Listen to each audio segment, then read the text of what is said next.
नारद जी ने कहा, युधिष्ठिर, अजन्मा भगवान समस्त धर्मों के मूल कारण है। जितने भी धर्म हैं सबके मूल कारण परमेश्वर ही हैं, भगवान ही हैं। चाहे जिस नाम से पुकारा जाए, सबके मूल कारण भगवान है। वही प्रभु चराचर जगत के कल्याण के लिए धर्म रूप से अवतरित हुए। जो सनातन धर्म है वो वेद स्वरूप है। जो वेद है वो भगवान है। इसलिए भगवान श्री हरि ही सनातन धर्म है। जो भगवान श्री हरि के तत्व को जानने वाला महात्मा है वो सनातन धर्म है। जो स्मृतियां हैं वो सनातन धर्म है।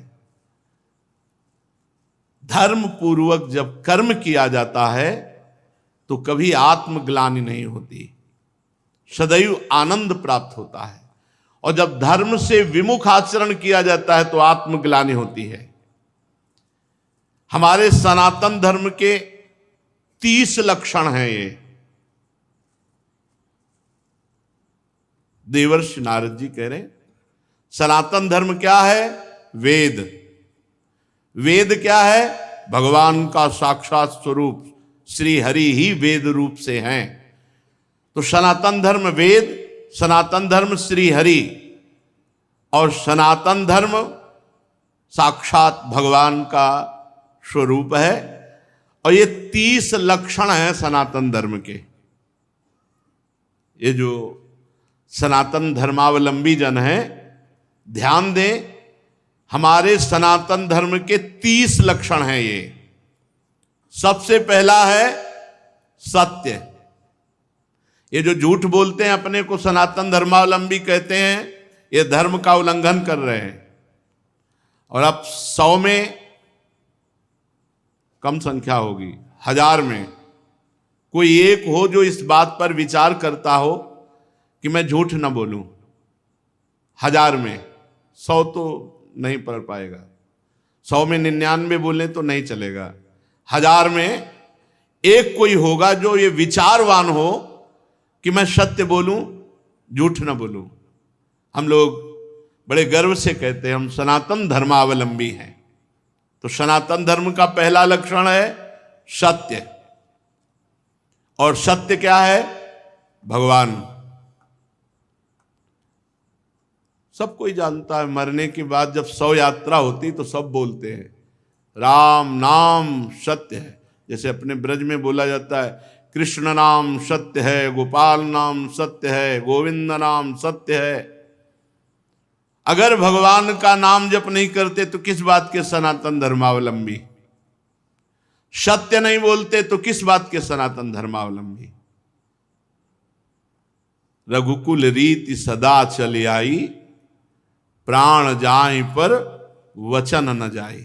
एक बार कह दिया तो प्राण चले जाए पर अपने वचन नहीं झूठे होने देते थे। और यहां सुबह वचन देते हैं, शाम के भूल जाते हैं। सुबह कसम खाते हैं, शाम के तोड़ दे। और हमें गर्व से कहते हैं हम सनातन धर्मावलंबी हैं। हमारे सनातन धर्म के 30 लक्षण हैं। अगर ये लक्षण नहीं हैं तो आप कैसे कह सकते हो? पहला ही लक्षण है सत्य। सत्य है भगवान नारायण हरि राम कृष्ण। सत्य नारायण सच्चिदानंद रूपाय विश्वोत्पत्त्यादि हेतवे तापत्रय विनाशाय श्री कृष्णाय वयम नमः। जब भगवान कंस कारागार में प्रकट हो रहे हैं तो समस्त देवता करके जब स्तुति करते हैं तो पहला श्लोक है सत्यव्रतम त्रिसत्यम। त्रिकाल में जो सत्य है वो भगवान सत्य। नाम जप नहीं करते, सत्य नहीं बोलते, सत्य मार्ग पर नहीं चलते, किस बात के सनातन धर्मावलंबी? सत्य को समझो।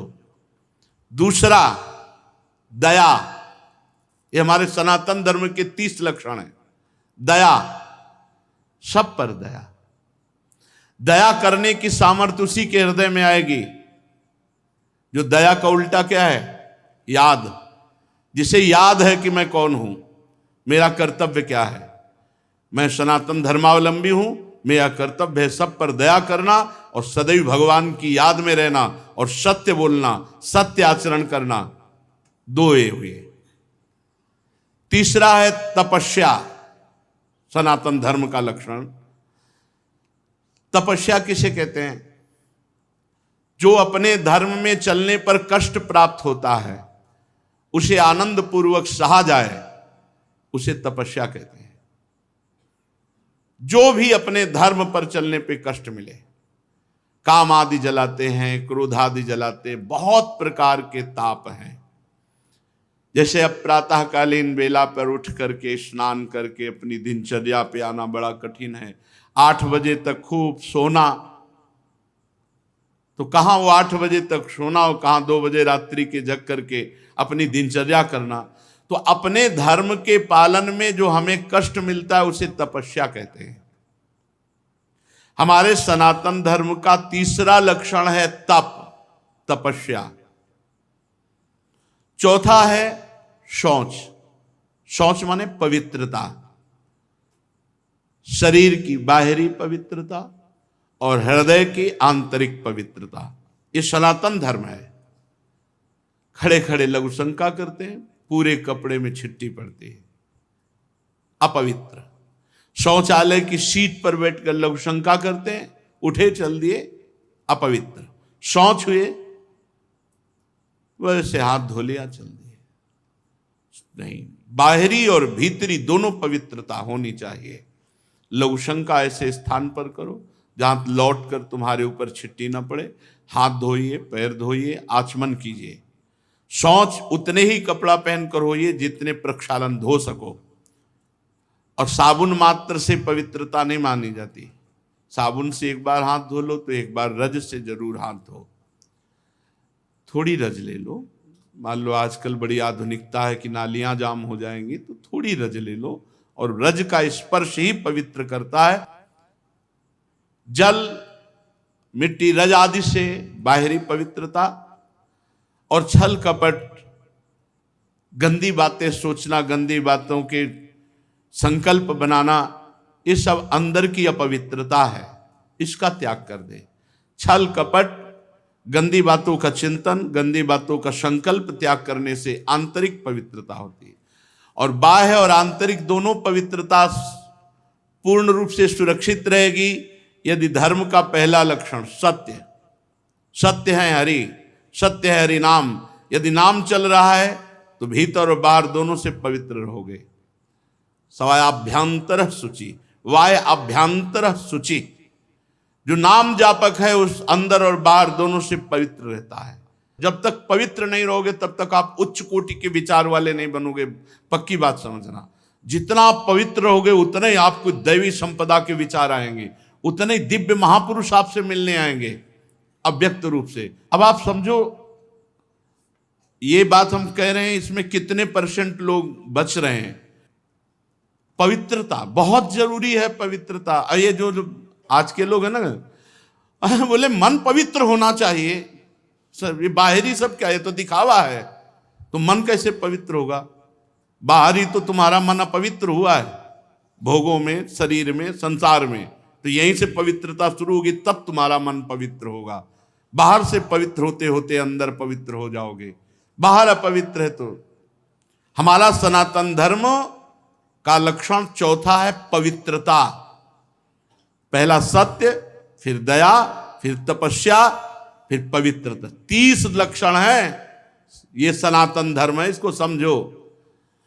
पवित्रता बड़ा कठिन है पवित्र रहना। आप देखो, बड़ा कठिन है पवित्र रहना।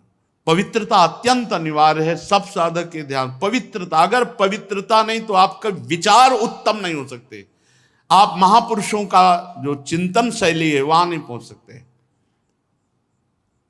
कल एक आए थे भगत जी एकांतिक में, उन्होंने कहा, आपने सत्संग में और एकांतिक में कहा कि मन की PhD की है, तो हम भी मन की PhD कर रहे हैं, तो हम आपसे बात करना चाहते हैं। हमारा मन, आपका मन क्योंकि आपने भी पीएचडी की, हमने भी की। तुम कहा आप पढ़ के की हो? बोले हाँ। तुम कहा हम पढ़े थोड़ी है पीएचडी, हमारा तो विनोद में कहा था हम तो मन को पढ़ा है, हमने मन को पढ़ा है। आप मन के विषय में पढ़ा होगा, हमने मन को पढ़ा है। तो बोले फिर तो हमारा और मन आपका समान हुआ। तुम कहा तुम्हारे मन को देखने की हमारी रुचि नहीं है और हमारे मन में पहुंचने की तुम्हारी सामर्थ्य नहीं है। तुम्हारे मन को देखने की हमारी रुचि नहीं है, क्योंकि मन की रुचि जान नेह विधि अनुसार है, और तुम्हारा मन हमारे मन तक पहुंच जाए इतनी सामर्थ्य नहीं। आ जाएगी, मानो देह है, हरिवंश शरणागत हो, किसी सहचरी की कृपा हो जाए तो भले, नहीं ऐसे अनुमान से थोड़ी जान सकते हो। तितिक्षा, पांचवा है सहनशीलता। तितिक्षा ये सनातन धर्म है। देखो महाराज शिवी ने कबूतर की रक्षा के लिए अपने देह के मांस को काट के दे। तितिक्षा, दूसरों के हित के लिए, दूसरों के मंगल के लिए भीषण से भीषण कष्ट सह जाना, भारी से भारी कष्ट धर्म के लिए सह जाना। श्री गुरु गोविंद सिंह के दोनों लाडले राजकुमार प्राण प्रिय दीवाल में चुनाए जा रहे हैं, लेकिन धर्म के आगे ना उनके हृदय में शोक है, ना उनके हृदय में मोह है। धर्म के लिए बलिदान। तितिक्षा, हर कष्ट को सहकर अपने धर्म का पालन करना, धर्म का त्याग नहीं करना। धर्म भगवान का साक्षात स्वरूप है। अगर आप धर्म के लिए कष्ट सहेंगे तो फिर कष्ट रह ही नहीं जाएंगे, अद्भुत आनंद आएगा। तितिक्षा, हर कदम धर्मात्मा पुरुष के सामने कष्ट रूपी कांटे बिछाए जाते हैं, और जब उन पर वो चलता है तो हर कांटा उसके लिए फूल के समान हो जाता है। पर इतनी हिम्मत होनी चाहिए, ये धर्म रूपी मार्ग में चलने पर ये शूल फूल बन जाएंगे, पर पहले शूल। इसीलिए धर्म पर चलना बड़ा कठिन होता है। तितिक्षा, सहनशीलता, हर परिस्थिति में सहनशीलता। और उचित अनुचित का विचार छठवां है, ये विवेक।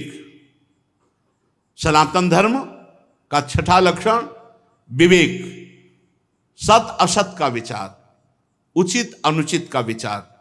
उचित क्या है, अनुचित क्या है, सत क्या है, असत क्या है, इसका विचार ये विवेक से होता है। ये विवेक कहां मिलता है? बुद्धि तो सबके हो सकती है, पर विवेक नहीं। विवेक सत्संगियों को मिलता है। बिन सत्संग विवेक न होई। बिना सत्संग के विवेक हो ही नहीं सकता, और सत्संग बिना भगवान की कृपा के नहीं मिलता। बिन सत्संग विवेक न होई, राम कृपा बिनु सुलभ न सोई। राम कृपा बिनु सुलभ न सोई। उचित अनुचित का विचार। सातवां, मन का अधीन करना। यह है सनातन धर्म। मन का अधीन करना, संयम में लेना। जो मन चाहे वो थोड़ी नहीं, जो धर्म कह रहा है उसके अनुसार मन को चलाना, ये मन का संयम करना बड़ा कठिन है। मन का संयम करना, बातें बना लेना, अधिक बात, बड़े बड़े ज्ञान की बातें आके जब करते हैं, फिर जब मन के संयम की बात करते हैं कि ईमानदारी से वृंदावन में बैठे हो, सत्य बताओ, तो फिर चुप हो जाते हैं। ज्ञान तभी सार्थक है जब संयतेन्द्रिय श्रद्धावान लभते ज्ञानम तत्परा संयतेन्द्रिय। जो तुमने ज्ञान जाना, तत्परा उसके परायण हो और अपनी इंद्रिय मन को संयम में लो, तब तो तुम्हारा ज्ञान सार्थक। नहीं तो बकवास है, ज्ञान थोड़ी है। ये बातें बनाना अलग बात, अपने लोग पूरा जीवन इसी में चल रहे हैं, पूरा जीवन का निर्णय बता रहे हैं। भगवान की कृपा के बिना एक कदम भी नहीं चल सकते। भगवान की कृपा के बिना एक दिन भी पवित्र नहीं रह सकते, एक दिन भी। ये हाथ उठा कहते हैं। कोई मुझ टे तो भाई अलग है, कभी हमें मिले ऐसा कोई कि भाई बकाया हम जैसे बता रहे हैं कि एक दिन भी साधना परायण होकर पूर्ण पवित्र जीवन तो ये भगवान की कृपा से निपटा, पूरा जीवन तो बहुत बड़ी बात है। मन का संयम और फिर इंद्रियों का संयम, फिर अगला है अहिंसा। मन से, वचन से, शरीर से किसी की भी हिंसा ना करना, ये सनातन धर्म है। अहिंसा। वाणी से ऐसे कठोर शब्द मत बोलो किसी का दिल दुख जाए। आपको बोला हो तो उसका स्वभाव है, आप सनातन धर्मावलंबी, आप ऐसा ना बोले। शरीर से किसी को पीड़ा पहुंचाएं, ऐसा हमारा आचरण ना हो। मन से किसी का बुरा सोचे, ऐसा हमारा मन ना हो। तो हमारा तन, मन, वचन तीनों हिंसा रहित हो, तभी अहिंसा, इस सनातन धर्म का लक्षण हमारे हृदय में आएगा। फिर है ब्रह्मचर्य, इस सनातन धर्म का लक्षण।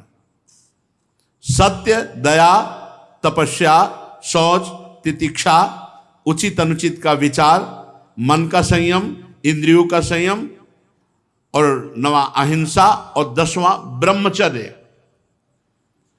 ये ब्रह्मचर्य सबके लिए है, बहुत घातक है भोगों का आकर्षण।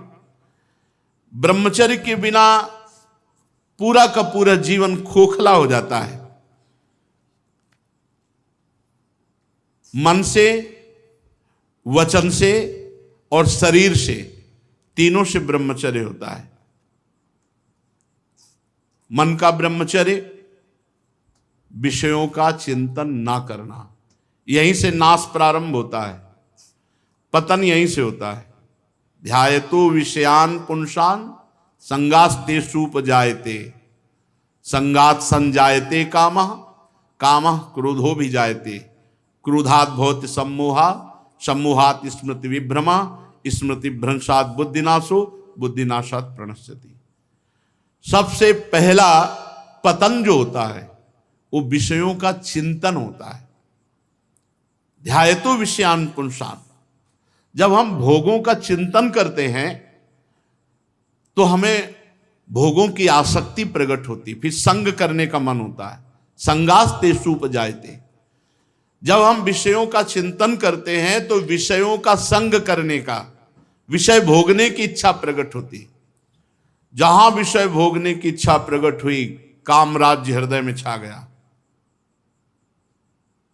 संगात संजायते कामा, और कामना जब बढ़ी तो सब मूढ़ता छा जाती है, स्मृति नष्ट हो जाती है। हम कौन हैं, हमारा क्या कर्तव्य है, हम क्या कर रहे हैं। सच्ची मानिए बहुत निकृष्ट, बहुत निकृष्ट काम। वचन से हमें कभी भोगों की बातें नहीं करनी, और शरीर से हमें कभी भोग क्रिया नहीं करनी। अधर्मयुक्त क्रिया का त्याग, धर्मयुक्त क्रिया की स्वीकृति, ये गृहस्थ धर्म और संपूर्णतया विरक्त धर्म। जो ब्रह्मचर्य रहता है उसे शरीर बल, मनोबल, बुद्धि बल, वचन बल, ये सब जागृत हो जाते हैं। वचन बल, जो बोला वही लागू हो गया, जबरदस्ती आपको मानना पड़ेगा। और मनोबल, जो संकल्प किया अंदर वही बाहर क्रिया प्रारंभ हो गई, वही दिखाई देने लगा।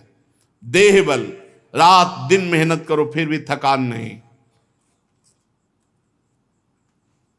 आप कुछ समय तक व्यवहार करके देखिए ब्रह्मचर्य का, फिर आपको खुद पता चलेगा कि कितना आनंद प्रदान करता है ब्रह्मचर्य। ब्रह्मचारी को विषय भोग जहर है ऐसा मानना चाहिए। जैसे कितनी भी सुंदर खीर हो और कोई हमारे कान में आकर विश्वसनीय कह दे कि इसमें जहर पड़ा है तो हम बिल्कुल नहीं खाएंगे। हमारे शास्त्र कह रहे हैं, महर्षि जन कह रहे हैं कि ये विषय भोग जहर है, महान विषय है। ये पूरे जीवन को नष्ट कर देता है। तो ये जब ज्ञान हो तो उसका फल है विरति। जब हमें ज्ञान हो गया तो उससे हमें वैराग्य होना चाहिए, पर नहीं, ये ज्ञान तो है कि भोगों में सुख नहीं है, भोग दुख रूप है, भोग जहर के समान है। कैसा ज्ञान है? वाचिक ज्ञान, उपदेश देने के लिए। लेकिन जब भोग सामने आते हैं तब ये ज्ञान काम नहीं करता। यदि उपासक भोगों से भयभीत हो जाए तो बच जाए, बहादुरी नहीं, भागना पड़ेगा इसमें। एक बार पूज्यपाद सिउड़िया बाबा जी ने स्वप्न देखा। स्वप्न में भी कितने सावधान हैं। भिक्षाम देहि, एक घर में आवाज लगाई, नारायण नारायण। तो एक माई निकली, सुंदर अप्सरा, हीरे जवाहरात से, रत्नों से भरी हुई थाल। आवाज एक घर में लगाई और सैकड़ों घरों से निकल आई, और सब एक से एक सुंदर, और चारों तरफ से घेर लिया, और मुस्कुराना, हाव भाव प्रकट करना। बाबा भागे, और बहुत जोर के भागे, और कई किलोमीटर तक भागते रहे। फिर पीछे मुड़ के जब देखा कि कोई नहीं दिखाई दे रहा, तब खड़े होकर सांस ली। जब सांस ले रहे थे तो आंख खुल गई। आंख खुल गई तो नारायण नारायण नारायण। अच्छा हुआ कि स्वप्न में भी भागे। भागने से ही बचोगे, यहां जीतने के चक्कर में मत पड़ना, बहुत धोखा है। ये मन बहुत धोखेबाज है। यदि कोई विषय से ऐसा भय रखे जैसे सांप, बिच्छू या सिंह, कोई सांप आके गले लगना चाहे तो आप क्या करोगे? भागोगे ना। और बाघ देख लो, सिंह देख लो, भागोगे ना। ऐसे ही विषय भोग की इच्छा वाले कोई शरीर तुम्हारे नजदीक आ रहा है और तुम्हें भय नहीं लग रहा है, इसका मतलब है मरना चाहते हो, भ्रष्ट होना चाहते हो, नष्ट होना चाहते हो। सिंह आ रहा तुम्हें भागना नहीं सुनाई दिया, सांप दौड़ रहा तुम्हारी तरफ भागना नहीं सुनाई दिया। ऐसे ही भोग तुम्हारी तरफ आ रहा, तुम भागे नहीं, मरना चाहते हो, मरोगे तुम। कोआ मदांधो मदना तुरुआ, भगवान शंकराचार्य जी से पूछा, को अंधों में बड़ा अंधा कौन है? बोले जिसको काम सता जाए, जो काम से युक्त हो गया, काम से व्याकुल हो गया, वो सबसे बड़ा अंधा है, वो कुछ नहीं समझ पाएगा। आप बड़े मजे से भोग को देखते हैं और भोगते हैं, और फिर विचार करें ब्रह्मचर्य असंभव। जैसे जलेबी है, एक बार चख लिया तो जलेबी नाम लेते ही वो कुरकुराहट वो मुंह में आ जाएगा, नहीं आ जाएगा? इसे कहते हैं तृष्णा। भोग भोगा, अब वो तृष्णा जहर की तरह तुम्हारे हृदय में बस गई। अब वो भगवाने निकाले तो निकाले, नहीं तो पूरा जीवन भर मार देगी। भोगों का जहर तृष्णा। तृष्णा अनंत जन्मों से हम भोगते चले आ रहे हैं, इसलिए हमारी परवशता हो गई है। परवशता, इंद्रिय और भोगों में विवशता, हम हार चुके हैं। लेकिन मोक्ष का रास्ता जितेंद्रियता से जुड़ता है, परवशता से नहीं। इसलिए आपको एक इंद्रियों के भोगों से जीतना पड़ेगा, लड़ना पड़ेगा। भटकते रहने से ये जन्म भी चला जाएगा, जैसे और जन्म चले गए। बहुत बार ये सब भोगा है, देवराज इंद्र भी बने होंगे कभी ना कभी, बहुत बार, बहुत बार सब। लेकिन भगवान के प्रेमी भक्त कभी नहीं बने जिंदगी में, पक्की बात। इस बार अवसर मिला है भगवान से प्रेम करने का। कोल्ले जी अल्ले जी के चरित्र में नहीं आता कि बचपन से बैरागी और एक राजा की उपवन वाटिका में वो शयन कर रहे थे, वहीं वो सब राजकुमार और सब वैभव सब देख करके उनके मन में ऐसी लालसा आ गई कि यार ये सुख तो बहुत बढ़िया है। तो भगवत प्राप्ति रुक गई और उनका अगला जन्म हुआ और राजकुमार से मित्रता हुई और सारे भोग उनको मिले। अगर कोई वासना लेकर इस मार्ग में, तो फिर पहले वासना पूर्ति होती है। ये मन मकड़ी के जाले की तरह वासना बुनता रहता है, छोड़ दो इसे, बस ये अपना काम करता है और हमको फंसाता है। जाल ये बुनता है और फंसाता हमको है। इसीलिए उपासक मन के जाल को बनने ही न दे। राधा राधा राधा राधा, वो कहेगा नहीं सुनो ऐसे से ऐसा, राधा राधा, वो आपको फंसा नहीं पाएगा। ये तमोगुणी राक्षसी आहार विहार करके आप सच्चिदानंद भगवान को नहीं नहीं मान जाओ। जहां प्याज लहसुन जैसे ये तमोगुण होने के कारण बहुत पवित्र वस्तु की तरह प्रकट होते हैं, कोई अपवित्र वस्तु थोड़ी। आप देखो, जहां आलू प्रकट होती है, शकरकंद प्रकट होती है, ठीक उसी खेत में वैसे ही ये प्याज लहसुन प्रकट होते हैं। ये कोई ऐसा थोड़ी कि हत्या वाला दोष या किसी तरह गलत तरह से बनाया गया पदार्थ हो, ये तो प्राकृतिक है, पर इसका गुण घोर तमोगुण है। बस तमोगुण के कारण इसका त्याग किया गया है। इसीलिए संत महात्मा जन इसका त्याग करते, तमोगुणी आहार इसको नहीं पाते। फिर जहां और राक्षसी प्रवृत्ति के आहार विहार है, तो फिर वो ये मन मकड़ी की तरह जाला बुनता और हमको फंसाता है। ये छह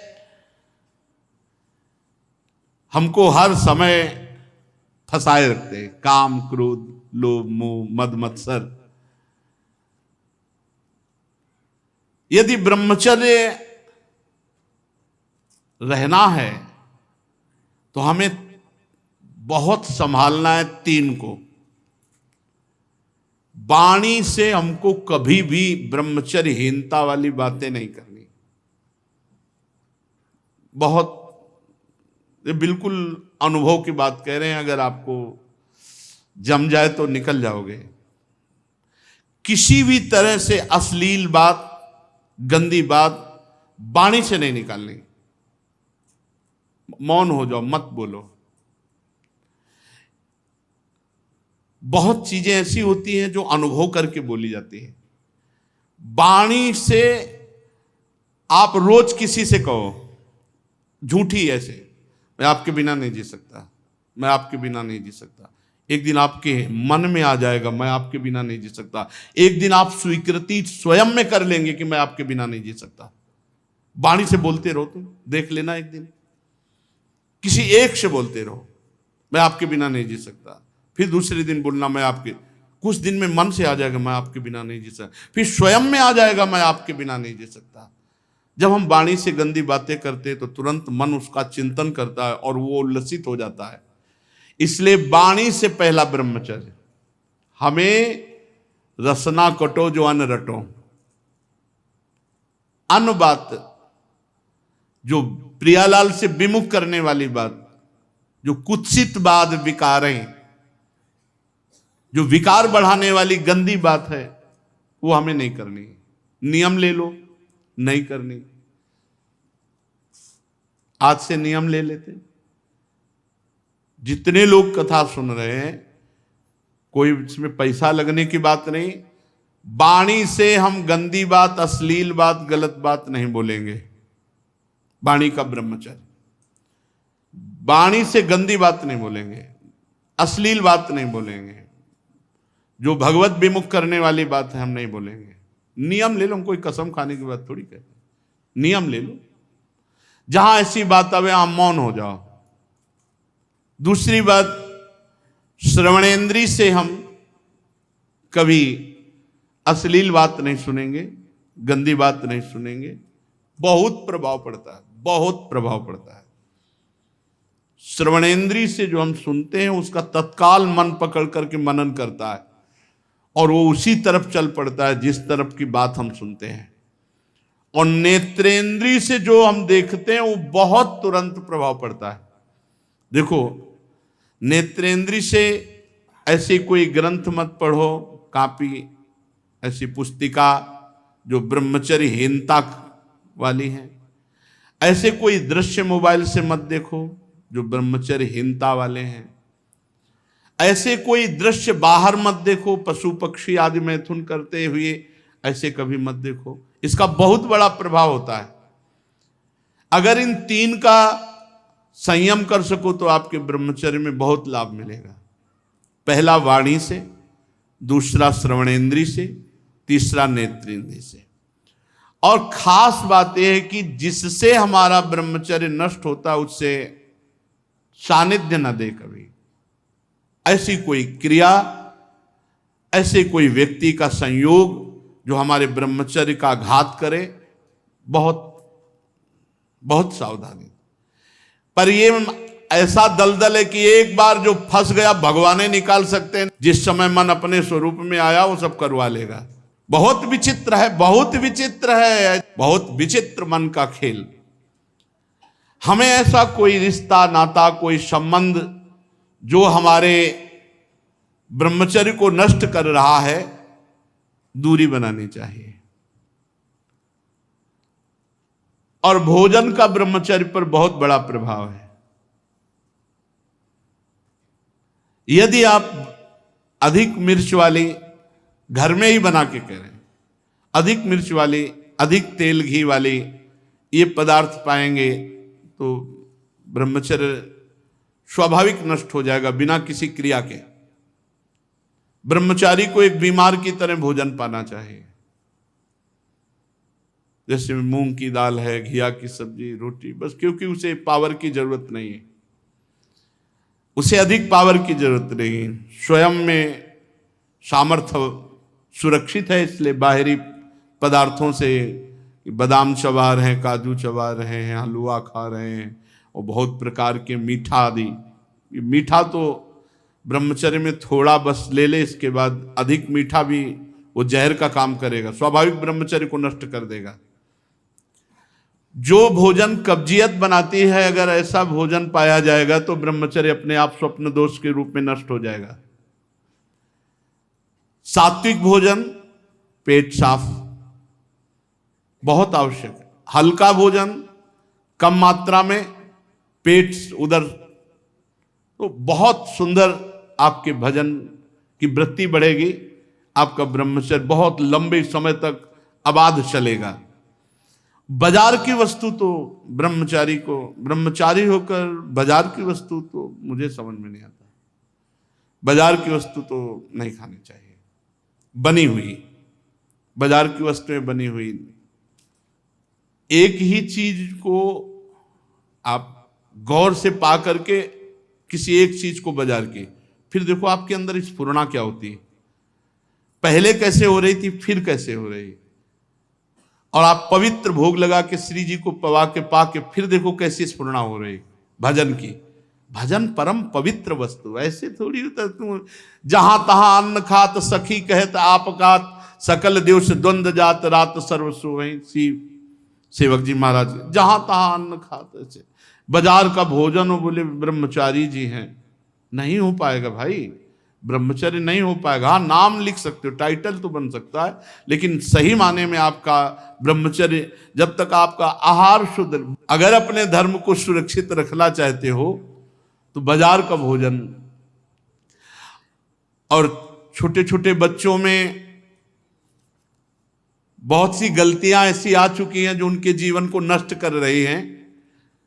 हमें ऐसे कई बच्चे मिले हैं, तो माता पिता को चाहिए कि छोटे बच्चों से भी मित्रता का व्यवहार करें, उनको इतना फ्री करें कि वो आपसे अपनी बात बता सकें और आप उनको सही दिशा दे सकें। नहीं, जैसे 13-14 वर्ष के बच्चे हैं और ये गंदी क्रिया कर रहे हैं, इनका जीवन बहुत बुरी तरह नष्ट हो जाएगा। ये गृहस्थी लायक नहीं रहेंगे। विरक्ति तो बहुत बड़ी बात रह गई, ये गृहस्थी लायक नहीं रहेंगे, संतान उत्पन्न करने लायक नहीं रहेंगे। इसलिए माता पिता को चाहिए कि अपने बच्चों से फ्रेंड की तरह, दोस्त की तरह बात करें, उनको इतना उत्साह दें कि उनके अंदर जो गलती है वो पकड़ लें और प्यार से समझा दें।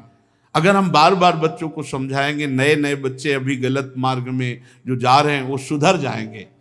हमारे सनातन धर्म का लक्षण है ब्रह्मचर्य, फिर है त्याग।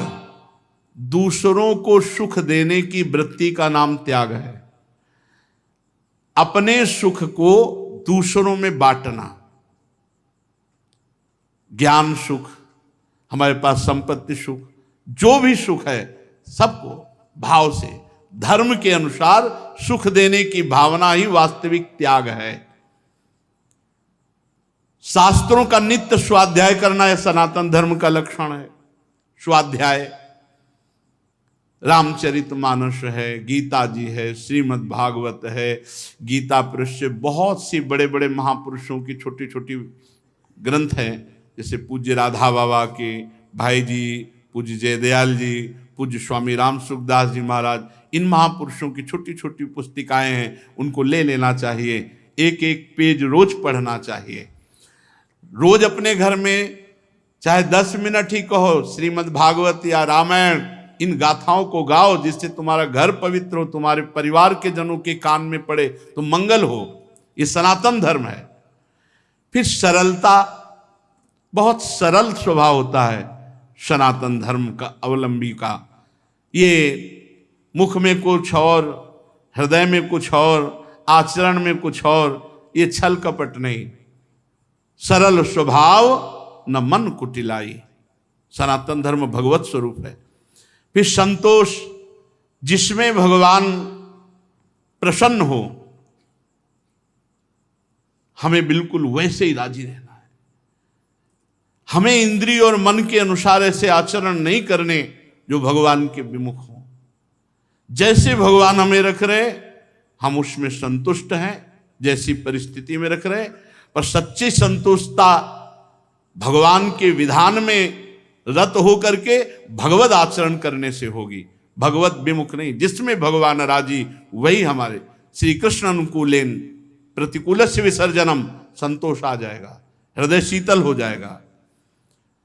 और समदर्शी संत महात्माओं की सेवा, सनातन धर्म संत महात्माओं की सेवा, लेकिन शर्त रखिए, समदर्शी, जो भगवत तत्व के ज्ञाता, सर्वत्र भगवान की अनुभूति करने वाले महात्मा हैं, उनकी सेवा।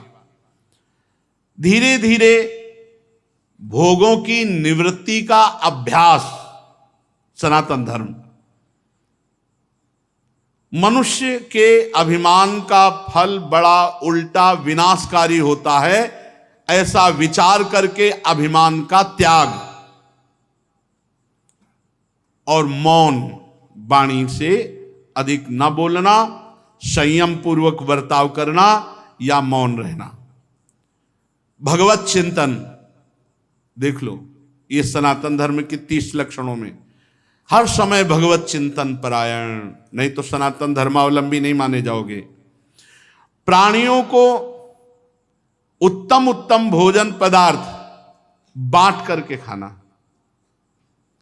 अगर घर में भी अच्छा पदार्थ बने तो सबसे पहले बूढ़ों को, रोगी, बच्चे, फिर अगर नौकर चाकर है तो उनको भी दे।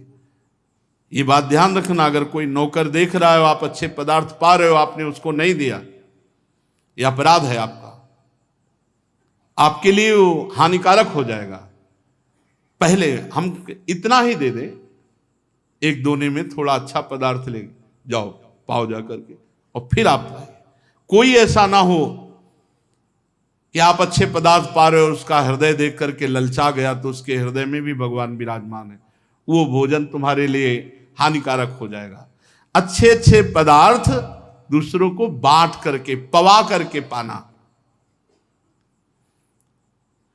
सब जीवों में, खास करके मनुष्यों में, अपने इष्ट देव का भाव रखना और भगवान के नाम, गुण, लीला का श्रवण, कीर्तन, स्मरण, भगवान की सेवा, पूजा, नमस्कार, भगवान के प्रति दास्य, सख्य, आत्मसमर्पण, ये 30 सनातन धर्म के लक्षण हैं। सत्य, दया, तपस्या, शौच, तितिक्षा, उचित अनुचित का विचार, मन का संयम, इंद्रियों का संयम, अहिंसा, ब्रह्मचर्य, त्याग, स्वाध्याय, सरलता, संतोष, समदर्शी महात्माओं की सेवा, धीरे धीरे सांसारिक भोगों की चेष्टा से निवृत्ति, मनुष्य के अभिमानपूर्ण प्रयत्नों का फल उल्टा ही होता है, विनाशकारी ऐसा विचार, मौन और भगवत चिंतन, प्राणियों को अन्न आदि पदार्थों का विभाजन करके पाना, और विशेष करके संपूर्ण चराचर जगत में मनुष्यों में इष्ट देव का भाव रखना, सब जीवों में रखना, पर विशेष करके मनुष्यों में, और भगवान जो परम करुणामय है उनके नाम गुण लीला आदि का श्रवण, कीर्तन, स्मरण, सेवा, पूजा, नमस्कार, दास्य, सख्य, आत्मसमर्पण, ये 30 सनातन धर्म के लक्षण हैं। जो मानव इनका पालन करता है वो सीधे भगवान को प्राप्त हो जाता है। ये धर्म है हमारा, ये हमारा सनातन धर्म है। जो इन 30 लक्षणों का पालन करे तो धन्यवाद है, और कोई लक्षण न हो, एक लक्षण पकड़ लो, नाम, 29 आ जाएंगे अपने आप। नाम जब पकड़ लो तो 29 लक्षण अपने आप आ जाएंगे, और 29 लक्षणों का फल मिल जाएगा अपने आप।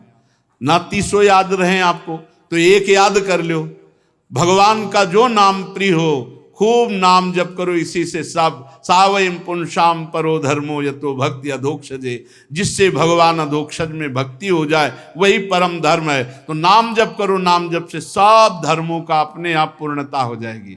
सब धर्मों की जो 30 लक्षण धर्म के हैं वो अपने आप पूर्ण हो जाएंगे।